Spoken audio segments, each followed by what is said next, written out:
Welcome to Penrose Learning, where we make understanding easy. You start now.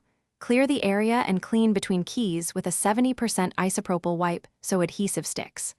Once done, line up the sticker using a small strip of painter's tape as a hinge across the top row. This holds it in place. Then, peel back only 1/4 of the sticker backing so the exposed adhesive can be anchored. Make sure to check alignment from multiple angles before you press the first edge down. Now, slowly lay the sticker down from the anchored top edge. You want steady, controlled motion so the keys stay aligned. Use a plastic card or squeegee and press from the center outward to push air and prevent bubbles. Firm, overlapping strokes work best. If small parts need adjusting, use tweezers to lift and nudge without touching the sticky side. Make sure the sticker conforms around key contours.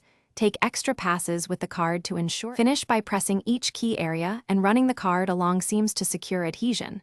Let the sticker set for 10 to 15 minutes before heavy use so the glue bonds. Trim excess material with a straight edge and a sharp blade if needed. Cut carefully along key outlines. If you discover misalignment, don't panic. Warm the sticker lightly with a hairdryer on low from about 6 inches, lift one corner slowly, and reposition. That heat loosens adhesive and lets you correct placement without damage. Thanks for watching. If this was helpful, leave a like and consider subscribing. See you next time.